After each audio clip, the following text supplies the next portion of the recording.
একে তো আসতেই দিবে না, সিস্টেমে এমন ভাবে তৈরি করা আছে যে এখানে 2 নম্বরে না করলে কেউ টিকতে পারবে না।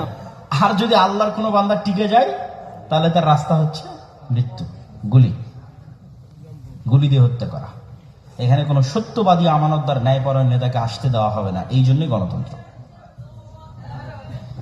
যে চলে আসবে কোনোভাবে টিকে থাকার চেষ্টা করবে তাকে হত্যা করে উড়িয়ে দেওয়া হবে। সম্মানিত উপস্থিতি, আর একটা কি বললাম, সুদ।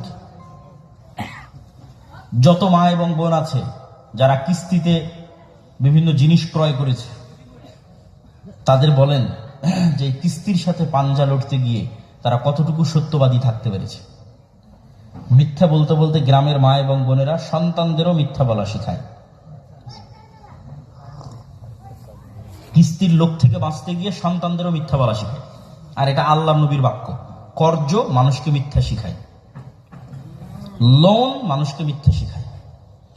তাহলে পৃথিবীর সব মুসলমানকে যদি গণতন্ত্রের সাথে যুক্ত করে দেওয়া যায় অথবা সুদের সাথে যুক্ত করে দেওয়া যায়, তাহলে একটা সত্যবাদী আমানতদার ন্যায়পরায়ণ মুসলমান সামনে আসতে পারবে না। এমনিই তো মুসলমানদের স্বভাব